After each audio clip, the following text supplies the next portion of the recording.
Ettinahole buffer dam ನಿರ್ಮಾಣಕ್ಕೆ ತೀವ್ರ ವಿರೋಧ. ಪ್ರಾಣ ಕೊಡ್ತೀವಿ ಹೊರತು ಭೂಮಿ ಕೊಡಲ್ಲ. ಜಲಾಶಯವನ್ನು ಯಾವುದೇ ಕಾರಣಕ್ಕೂ ಅಲ್ಲಿ ಮಾಡಕ್ ಅವಕಾಶ ಮಾಡಿಕೊಡಲ್ಲ. ಪ್ರಾಣ ಕೊಡ್ತೀವಿ ಹೊರತು ಭೂಮಿ ಕೊಡಲ್ಲ.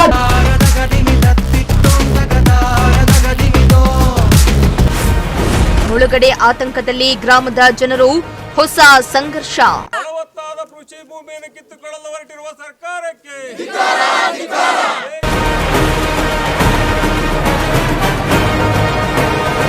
ತುಮಕೂರು ಜಿಲ್ಲೆ ಹಾಗೂ ಬಯಲು ಸೀಮೆ ಪ್ರದೇಶಗಳಿಗೆ ನೀರು ಪೂರೈಸುವ ದೃಷ್ಟಿಯಿಂದ ಎತ್ತಿನಹೊಳೆ ಕಾಮಗಾರಿಯನ್ನ ಕೈಗೊಳ್ಳಲಾಗಿದ್ದು, ಭರದಿಂದ ಕಾಮಗಾರಿ ನಡೀತಾ ಇದೆ. ಇತ್ತ ತುಮಕೂರು ಜಿಲ್ಲೆಯ ಕೊರಟಗೆರೆ ತಾಲೂಕಿನ ವಡೇರಳ್ಳಿ ಬಳಿ ಎತ್ತಿನಹೊಳೆ ಬಫರ್ ಡ್ಯಾಂ ನಿರ್ಮಾಣಕ್ಕೆ ಬಜೆಟ್ನಲ್ಲಿ ಘೋಷಣೆಯಾಗಿದ್ದು, ಡ್ಯಾಂ ನಿರ್ಮಾಣಕ್ಕೆ ಸರ್ಕಾರ ಮುಂದಾಗಿದೆ.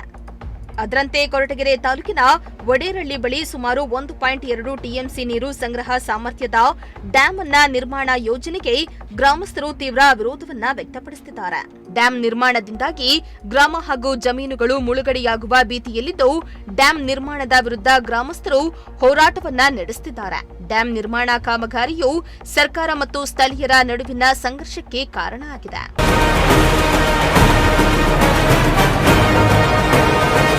ಕೊರಟಗೆರೆ ತಾಲೂಕಿನ ವಡೇರಳ್ಳಿ ಗ್ರಾಮದ ಬಳಿ ಹಾದುಹೋಗುವ ಎತ್ತಿನಹೊಳೆ ನಾಲೆಯ ಬಳಿ 817.50 ಮೀಟರ್ ಎತ್ತರ ಮತ್ತು ಸುಮಾರು 1440 ಮೀಟರ್ ಉದ್ದದ ಬಫರ್ ಡ್ಯಾಂ ನಿರ್ಮಿಸುವ ಯೋಜನೆ ನಡೀತಾ ಇದ್ದು, ಹಳ್ಳಿಗಳನ್ನೇ ಮುಳುಗಿಸಬಹುದೆಂಬ ಆತಂಕ ಸೃಷ್ಟಿಯಾಗಿದೆ. ಹೀಗಾಗಿ ಸರ್ಕಾರದ ಈ ನಿರ್ಧಾರಕ್ಕೆ ಸ್ಥಳೀಯ ಗ್ರಾಮಸ್ಥರ ತೀವ್ರ ವಿರೋಧ ವ್ಯಕ್ತವಾಗಿದೆ. ಬಯಲು ಸೀಮೆ ಪ್ರದೇಶಗಳಾದ ಕೋಲಾರ, ಚಿಕ್ಕಬಳ್ಳಾಪುರ ಸೇರಿದಂತೆ ಬೆಂಗಳೂರು ಗ್ರಾಮಾಂತರ ಜಿಲ್ಲೆಗೆ ನೀರು ಸಾಗಿಸಲು ಈ ಡ್ಯಾಂ ನಿರ್ಮಾಣ ಮಾಡಲಾಗ್ತಾ ಇದೆ ಎಂದು ಸರ್ಕಾರ ಹೇಳಿದೆ. ಆದರೆ ಈಗಾಗಲೇ ನಿರ್ಧರಿಸಿದ್ದ ಬಫರ್ ಡ್ಯಾಂ ಯೋಜನೆಯ ಮೂಲ ಸ್ಥಳದ ಬದಲಿಗೆ ವಡೇರಳ್ಳಿಯಲ್ಲಿ ಅಣೆಕಟ್ಟು ನಿರ್ಮಾಣದ ಚಿಂತನೆಗೆ ಗ್ರಾಮಸ್ಥರು ಅಸಮಾಧಾನಗೊಂಡಿದ್ದಾರೆ. ರೈತ ವಡೇರಳ್ಳಿಯಿಂದ ಸರ್, ನಮ್ದು ವಿರೋಧ ಏನಪ್ಪಾ ಅಂತಂದ್ರೆ, ನಮ್ಮೂರಲ್ಲಿ ನಡೀತಕ್ಕಂಥ ಎತ್ತಿನಹೊಳೆ ಯೋಜನೆಯ ಬಫರ್ ಡ್ಯಾಮ್ ವಿರೋಧ. ನಮಗೆ ಡ್ಯಾಮು ಬೇಕಾಗಿಲ್ಲ. ನಾವು ಡ್ಯಾಮ್ಗೆ ಜಾಗ ಕೊಡೋದು ಇಲ್ಲ, ನಮಗೆ ಡ್ಯಾಮು ಬೇಕಾಗಿಲ್ಲ. ಮೇನು ಈ ಯೋಜನೆನೇ ಒಂದು ಪಾರದರ್ಶಕವಾಗಿ ಇಲ್ಲವೇ ಇಲ್ಲ. ಇದೆಲ್ಲ ಮುಚ್ಚುಮರೆ ಒಳಗೆ ನಡೀತಾ ಐತೆ. ಇದೆಲ್ಲ ಅಧಿಕಾರ ಇವರು ಶಾಸಕರ ಕೈಗಳು ಒಳಗೆ ನಡೆಸ್ತಾವ್ರೆ. ಇದು ಯಾವುದೇ ಕಾರಣಕ್ಕೂ ನಡೆಯೋಕ್ಕೆ ನಾವು ಬಿಡಲ್ಲ. ಇದು ಫಸ್ಟ್ ಏನಾಗೈತೆ ಅಂತ ಅಂದರೆ, ನಾವು ಅವ್ರನ್ನ ಹೋಗಿ ಕೇಳಿಲ್ಲ, ಇಲ್ಲ ಅವ್ರು ಬಂದು ನಮ್ಮನ್ನು ಕೇಳಿಲ್ಲ, ನಾವು ನೀರು ಕೊಡ್ರಿ ಅಂತ ನಾವು ಬೇಡಿಲ್ಲ, ಯಾವುದೇ ರೀತಿ ಅನುದಾನ ಕೇಳಿಲ್ಲ. ಇವರು ನಮ್ಮನ್ನ ಯಾಕೆ ನಮ್ಮ ಬದುಕು ಕಿತ್ಕೊಂತಾವ್ರೆ ಅಂತ ಒಂದು ಗೊತ್ತಾಗ್ತಾ ಇಲ್ಲ. ಈ ಸರ್ಕಾರದವ್ರು ಏನು ಮಾಡ್ತಾವ್ರೆ, ಮೇಯ್ನು ರೈತರುಗಳನ್ನ ಟಾರ್ಗೆಟ್ ಮಾಡ್ಕೊಂಬಿಟ್ಟವ್ರೆ. ಅದ್ರಾಗೂ ಬಡ ರೈತರುಗಳನ್ನ ಟಾರ್ಗೆಟ್ ಮಾಡ್ಕೊಂಬಿಟ್ಟು ಅವ್ರನ್ನ ಒಕ್ಕಲೆ ಬರ್ಸ್ಬಿಟ್ಟು ಅದನ್ನ ಏನಾದರೂ ಒಂದು ಮಾಡಿಬಿಟ್ಟು ಡ್ಯಾಮ್ ಮಾಡಿಬಿಟ್ಟು ನಾಳೆ ದಿನ ಕಸ್ಕೊಂಡು ಅದನ್ನ ಅವ್ರು ಕಸ್ಕೊಂಡ್ಬಿಡ್ತಾರೆ. ಇದು ಯಾವುದೇ ಕಾರಣಕ್ಕೂ ಭೂಮಿ ಅವ್ರು ಬಿಡಲ್ಲ. ಹಿಂಗಾಲೇ ಸುಮಾರು ಕೆರೆಗಳು ಬೆಂಗಳೂರು ಸುತ್ತಮುತ್ತ ತುಮಕೂರು ಎಲ್ಲ ನೋಡ್ಬಿಟ್ಟಿದ್ದೀರಾ. ಎಲ್ಲ ಕೆರೆಗಳು ಎಲ್ಲ ಹೋಗಿ ಏನೇನು ಆಗ್ಬೇಕು ಎಲ್ಲ ಆಗೋಗ್ಬಿಟ್ಟವೆ. ಹಂಗಾಗ್ಬಿಟ್ಟು ನಮಗೆ ಇದ್ರ ಅವಶ್ಯಕತೆ ಇಲ್ಲ. ಇದು ನೀರು ಬೇಕಾಗಿರೋದು ಎಲ್ಲಿಗೆ? ಕೋಲಾರ, ಚಿಕ್ಕಬಳ್ಳಾಪುರ. ಅವ್ರಿಗೆ ಅಲ್ಲಿನ ರೈತರಿಗೆ ಬದುಕಿಲ್ಲ. ರೈತರು ಆ ಭಾಗದ ರೈತರಿಗೆ ಬದುಕು ಕೊಡ್ರಿ. ನಮ್ಮ ಬದುಕು ಯಾಕೆ ಕೀಳ್ತಾ ಇದ್ದೀರಾ? ಅಲ್ಲೋ ಈ ಡ್ಯಾಮ್ ಮಾಡ್ರಿ, ಅವ್ರಿಗೆ ಅಂತರ್ಜಲ ಮಟ್ಟ ಹೆಚ್ಚೈತೆ, ಅವ್ರಿಗೆ ಬದುಕು ಕೊಡ್ರಿ, ಅವ್ರಿಗೆ ಕುಡಿಯೋ ನೀರು ಕೊಡ್ರಿ. ನಮಗೆ ಕುಡಿಯೋ ನೀರು ಬೇಕಿಲ್ಲ, ನಮ್ಗೆ ಅಂತರ್ಜಲ ಬೇಕಾಗಿಲ್ಲ. ನಾವು ಮಾನ್ಯ ಮುಖ್ಯಮಂತ್ರಿ ಸಿದ್ದರಾಮಯ್ಯನವ್ರ ಹತ್ರ ಕೇಳ್ಕೊಳ್ಳೋದು ಇಷ್ಟೇ, ಸ್ವಾಮಿ ನಾವು ನಿಮ್ಮ ಹತ್ರ ಕೇಳಿಲ್ಲ, ನಿಮ್ಗಿದ್ದಂಗೆ ಮಕ್ಕಳು ಮರಿ ನಮಗೂ ಅವರು ಸ್ವಾಮಿ. ನಾವು ಮಕ್ಕಳನ್ನ ಸಾಕ್ಬೇಕು, ನಾವು ಮಕ್ಕಳನ್ನ ಬದುಕಿಸ್ಬೇಕು, ಎಜುಕೇಶನ್ ಕೊಡಿಸ್ಬೇಕು. ಅವ್ರ ಹಕ್ಕುಗಳನ್ನ ಯಾಕೆ ಸ್ವಾಮಿ ಕಿತ್ಕೊಂತೀರಾ? ಈಗ ಒಂದು ಸರ್, ನಮ್ಮ ಹೆಸರು ನಂಜೇಗೌಡ ಅಂತ ಹೇಳ್ಬಿಟ್ಟು ವಡೇರಳ್ಳಿ ಭಾಗದಿಂದ. ಇನ್ನು ಈ ಡ್ಯಾಂ ನಿರ್ಮಾಣ ವಿಚಾರ ವಡೇರಳ್ಳಿ ಸೇರಿದಂತೆ ಕಾಟೇನಹಳ್ಳಿ, ಅಂಕೋನಹಳ್ಳಿ, ನಾಯಕರಪಾಳ್ಯ, ಚಣಚಿಹಟ್ಟಿ, ನರಸಾಪುರ ಹಾಗೂ ಗಾಣದಹಟ್ಟಿ ಸೇರಿದಂತೆ 7-8 ಗ್ರಾಮಗಳ ರೈತರನ್ನ ಆತಂಕಕ್ಕೆ ದೂಡಿದೆ. ಡ್ಯಾಂ ನಿರ್ಮಾಣದಿಂದ ಭೂಮಿ ಮತ್ತು ಮನೆಗಳು ಮುಳುಗುವ ಭೀತಿ ಎದುರಾಗಿದ್ದು, ರೈತರು ಈ ಯೋಜನೆಗೆ ವಿರೋಧಿಸುತ್ತಿದ್ದಾರೆ. ಪ್ರಾಣ ಬಿಟ್ಟಿವು, ಆದರೆ ಡ್ಯಾಂ ನಿರ್ಮಾಣಕ್ಕೆ ಜಾಗ ಬಿಡೋದಿಲ್ಲ ಎಂದು ಆಕ್ರೋಶವನ್ನ ಹೊರಹಾಕಿದ್ದಾರೆ. ಎತ್ತಿನಹೊಳೆ ಯೋಜನೆಯನ್ನು 2013ರಲ್ಲಿ ಸ್ಥಾಪನೆ ಮಾಡಲಾಗಿದೆ. ಅನುಷ್ಠಾನಗೊಂಡ ಎತ್ತಿನಹೊಳೆ ಯೋಜನೆಯನ್ನು 2013ರಲ್ಲಿ ಸ್ಥಾಪನೆ ಮಾಡಿದಾಗ ಎತ್ತಿನಹೊಳೆ ಜಲಾಶಯ ಮಾಡಬೇಕು ಅಂತ ಒಟ್ಟಲ್ಲಿ 4 ಬಾರಿ ಎತ್ತಿನಹೊಳೆ ಜಲಾಶಯನ ಸ್ಥಳಾಂತರ ಮಾಡಿರ್ತಾರೆ. ಒಟ್ಟು ಯೋಜನೆಗೆ ಬಂದ್ಬಿಟ್ಟು 24 ಟಿಎಂಸಿ ನೀರು, ಯೋಜನಾ ವೆಚ್ಚ 8,000 ಕೋಟಿ ಸ್ಥಾಪನೆ ಮಾಡಿದಾಗ ಇದ್ದಿರ್ತಕ್ಕಂಥದ್ದು ಇವತ್ತು 32,000 ಕೋಟಿ ಅದರ ವೆಚ್ಚ ಆಗಿದೆ. 24 ಟಿಎಂಸಿ ನೀರನ್ನ ಕೇವಲ 8 ಟಿಎಂಸಿಗೆ ತಂದು ನಿಲ್ಲಿಸಿದ್ದಾರೆ. ಇಲ್ಲಿ ಯೋಜನೆಯ ಪಾರದರ್ಶಕತೆ ಮತ್ತು ಯೋಜನೆಯ ವಸ್ತುನಿಷ್ಠತೆ ಎಲ್ಲಿಗೆ ಹೋಗಿದೆ ಅಂತ ಹೇಳಿ ಈ ರಾಜ್ಯದ ಜನತೆ ಎಲ್ಲ ನೋಡ್ತಾ ಇದ್ದಾರೆ.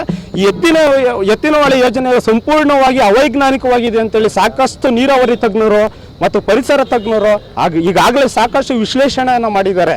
ಆದರೆ ಅದಕ್ಕೂ ಮೀರಿ ಈ ರಾಜ್ಯ ಸರ್ಕಾರ ಎತ್ತಿನ ಹೊಳೆ ಯೋಜನೆ ಮಾಡೇ ಮಾಡ್ತಿರ್ತೀವಿ ಅಂತೇಳಿ ಮಾಡೋಕ್ಕೆ ರೈತರ ಹಣವನ್ನು ಪೋಲ್ ಮಾಡ್ತಾ ಯೋಜನೆ ಮಾಡಕ್ಕೆ ಕೊಟ್ಟಿದ್ದಾರೆ. ಯೋಜನೆ ಮಾಡಿ 2013ರಲ್ಲಿ ಯೋಜನೆ ಶುರುವಾದಾಗಿಂದ ನಮ್ಮ ಭಾಗದ ಏನು ರೈತರಿದ್ದಾರೆ, ಬೈರಗುಂಡ್ಲು, ಲೆಕ್ಕೇನಹಳ್ಳಿ, ಗಡ್ಗಲ್ಲು, ವಡೇರಹಳ್ಳಿ ಭಾಗದ ರೈತರಿಗೆ ನೆಮ್ಮದಿನೇ ಇಲ್ದಂಗಾಗಿದೆ. ಯಾಕಪ್ಪ ಅಂದರೆ ಜಲಾಶಯವು ಫಸ್ಟು 2013ರಲ್ಲಿ ಅನುಷ್ಠಾನಗೊಂಡಾಗ ದುರ್ಗದಹಳ್ಳಿಯಲ್ಲಿ, ದುರ್ಗದಹಳ್ಳಿಯಲ್ಲಿ ಜಲಾಶಯವನ್ನು ಮಾಡಬೇಕು ಅಂತ ಹೊರಟರು. ಕಾರಣಾಂತರದ ನೆಕ್ಸ್ಟ್ ತದನಂತರ ಬೈರಗುಂಡ್ಲು ಜಲಾಶಯವನ್ನು ಮಾಡೋಕೆ 5.25 TMC ಸಾಮರ್ಥ್ಯದ ಬೈರಗುಂಡ್ಲು ಜಲಾಶಯವನ್ನು ಮಾಡಬೇಕು ಅಂತ ಹೊರಟರು. DPR ಕೂಡ ಮಾಡಿರೋ. ನಂತರ ಬೈರಗುಂಡ್ಲು ಮತ್ತು ದೊಡ್ಡಬಳ್ಳಾಪುರ ತಾಲೂಕಲ್ಲಿ ವ್ಯಾಲ್ಯೂಯೇಷನ್ ವ್ಯತ್ಯಾಸ ಐತೆ, ತಾರತಮ್ಯ ಐತೆ ಅಂತ ಹೇಳ್ಬಿಟ್ಟು ಅಲ್ಲಿನ ರೈತರು ನಾವು ಭೂಮಿ ಕೊಡಲ್ಲ ಅಂತೇಳಿ ಹೋರಾಟ ಮಾಡಿರೋ ಅಂದ್ಬಿಟ್ಟು ಅದನ್ನ ಕ್ಯಾನ್ಸಲ್ ಮಾಡಿ ನಂತರ 2021 ಇಸ್ವಿಯಲ್ಲಿ ದೊಡ್ಡಬಳ್ಳಾಪುರ ತಾಲೂಕಿನ ಲೆಕ್ಕೇನಹಳ್ಳಿಯಲ್ಲಿ 2 TMC ಸಾಮರ್ಥ್ಯದ ಬ್ಯಾಲೆನ್ಸಿಂಗ್ ರಿಸರ್ವ್ ಮಾಡಬೇಕು ಅಂತೇಳಿ ಅಲ್ಲಿ ಮಾಡೋಕ್ಕೆ DPR ಕೂಡ ಎಲ್ಲ ಮಾಡಿರೋ. ಅದಾದ ನಂತರ ಈಗ ವಡೇರಹಳ್ಳಿಯಲ್ಲಿ 1.2 TMC ಸಾಮರ್ಥ್ಯದ ಜಲಾಶಯ ಮಾಡೋಕ್ಕೆ ಹೊರಟವ್ರೆ. ಈ ರಾಜ್ಯ ಸರ್ಕಾರದವರು ಗಳಿಗೊಂದು ಹೇಳಿಕೆ ಕೊಡ್ತಾರೆ, ವರ್ಷಕ್ಕೊಂದೊಂದು ಹೇಳಿಕೆ ಕೊಡ್ತಾರೆ. ಈ ಬಜೆಟ್ ಒಂದಕ್ಕೆ 4 ಪಟ್ಟು ಜಾಸ್ತಿ ಆಗಿದೆ. ಇಲ್ಲಿ ವಸ್ತುನಿಷ್ಠತೆ ಇಲ್ಲ, ಪಾರದರ್ಶಕತೆ ಇಲ್ಲ. ಈ ಜಲಾಶಯವನ್ನು ಮಾಡಬೇಕು ಅಂತ ಹೊಟ್ಟಿರ್ತಕ್ಕಂಥ ಜಾಗದಲ್ಲಿ ಸುಮಾರು ಎಲ್ಲ ರೈತರು ಕೂಡ ಅತಿ ಸಣ್ಣ ರೈತರಲ್ಲಿ ಅತಿ ಸಣ್ಣ ರೈತರು, ಪ್ರತಿಯೊಬ್ಬ ರೈತರಲ್ಲಿ 2 ರಿಂದ 3 ಎಕರೆ ಜಮೀನು ಮಾತ್ರ ಇದೆ. ಪ್ರತಿಯೊಬ್ಬ ರೈತನು ಕೂಡ ವ್ಯವಸಾಯವನ್ನೇ ಅವಲಂಬಿಸಿದ್ದಾನೆ. ಸರ್, ನಮ್ಮ ಬೇಡಿಕೆ ಏನಿಲ್ಲ, ನಾವು ಯಾವುದೇ ಕಾರಣಕ್ಕೂ ಪ್ರಾಣ ಕೊಡ್ತೀವಿ ಹೊರತು ಭೂಮಿ ಕೊಡಲ್ಲ. ಜಲಾಶಯವನ್ನು ಯಾವುದೇ ಕಾರಣಕ್ಕೂ ಅಲ್ಲಿ ಮಾಡಕ್ಕೆ ಅವಕಾಶ ಮಾಡಿಕೊಡಲ್ಲ. ಜಲಾಶಯವನ್ನು ಬೇಕಾದ್ರೆ ಅವ್ರು ಬೇರೆ ಕಡೆ ಮಾಡ್ಕೊಳ್ರಿ. ನಾವು ಎತ್ತಿನ ಹೊಳೆ ಯೋಜನೆ ವಿರೋಧಿಗಳಲ್ಲ, ಆದ್ರೆ ಎತ್ತಿನ ಹೊಳೆ ಜಲಾಶಯವನ್ನು ಒಡ್ತಕ್ಕಂಥ ಸ್ಥಳ ವಿರೋಧವಾಗಿ ಹೇಳ್ತಾ ಇದ್ದೀವಿ ನಾವು. ಇನ್ನು ವಡೇರಹಳ್ಳಿ ಬಳಿ ಡ್ಯಾಂ ನಿರ್ಮಾಣ ಮಾಡುವ ಸರ್ಕಾರದ ನಿರ್ಧಾರದ ವಿರುದ್ಧ ಆಕ್ರೋಶಗೊಂಡ ಗ್ರಾಮಸ್ಥರು ಕಾನೂನು ಹೋರಾಟಕ್ಕೂ ಮುಂದಾಗಿದ್ದಾರೆ. ಬಫರ್ ಡ್ಯಾಂ ನಿರ್ಮಾಣ ವಿಚಾರ ಇದೀಗ ಸರ್ಕಾರ ಹಾಗೂ ಗ್ರಾಮಸ್ಥರ ನಡುವಿನ ಸಂಘರ್ಷಕ್ಕೆ ದಾರಿ ಮಾಡಿಕೊಟ್ಟಿದೆ. ಮುಂದಿನ ದಿನಗಳಲ್ಲಿ ಡ್ಯಾಂ ನಿರ್ಮಾಣದ ಗದ್ದಲ ಯಾವ ದಿಕ್ಕನ್ನ ಪಡೆದುಕೊಳ್ಳುತ್ತೆ ಅನ್ನೋದನ್ನ ಕಾದ್ ನೋಡಬೇಕಾಗಿದೆ. ಕ್ಯಾಮರಾ ಪರ್ಸನ್ ರಾಕೇಶ್ ಜೊತೆ ದೀಪಕ್ ಕೆಂಕೆರೆ, ಪ್ರಜಾಶಕ್ತಿ ಟಿವಿ, ತುಮಕೂರು.